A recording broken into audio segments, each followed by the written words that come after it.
Con vosotros, Yagoba Arrasate, entrenador del Club Atlético Osasuna. Pedimos, por favor, a su jefe de prensa el turno de palabra. Gracias. Santi. En directo para Carrusel Deportivo, Javier Laquén, Yagoba, se aplaza al menos un día, y eso que lo habéis tenido, ¿no? Sobre todo en el tramo final del partido, esa de Perea, ahí ha estado el ascenso. Sí, creo que dentro de un partido muy disputado, muy cerrado, hemos terminado más enteros que ellos y al final es verdad que hemos tenido alguna opción de llevárnoslo, pero bueno, la lectura es que estamos un punto más cerca del ascenso y lo damos por bueno el punto de hoy. Buenas, Yagoba, Aitor Plaza para Onda Cero, Melodía FM.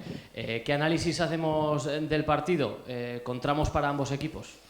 Sí, yo creo que se ha defendido mejor que se ha atacado, ¿no? Al final creo que enfrente hemos tenido una posición muy grande y no hemos estado cómodos con balón, pero a su vez todo lo bueno que tiene el Cádiz lo hemos neutralizado también, ¿no? Entonces un partido cerrado donde creo que con los cambios sí se ha abierto un poquito, porque ellos han hecho cambios ofensivos, nosotros también, y al final sí que he visto la posibilidad de poder llevárnoslo, pero bueno, creo que viendo todo el partido diría que el empate es justo también.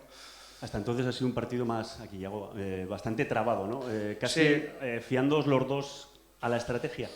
No, a ver, ha dado esa sensación, pero al final es que el Cádiz defiende bien y no es fácil, al revés. Yo creo que nosotros también hoy pues no hemos dejado hacer a Machís, a Jairo, gente que normalmente es desequilibrante. Creo que las defensas se han impuesto a los atacantes, quitando ese último tramo que ya ha aparecido el cansancio y también los cambios ofensivos que han hecho que se abra un poquito más, pero hasta entonces muy cerrado.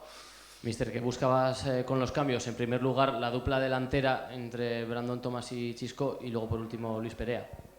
Bueno, pues nos estaban presionando bien y con Chisco tenemos otra salida más, ¿no? Y Brandon es un jugador que nos da mucha profundidad, entendíamos que íbamos a tener más salida y luego Fran estaba muy cansado y por eso hemos hecho el cambio de Perea.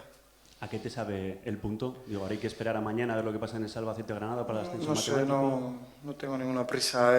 Creo que el equipo ha hecho un gran esfuerzo, hemos puntuado en un campo difícil y si tiene que ser mañana, perfecto. Y si no, trabajaremos durante la semana para que sea el sábado.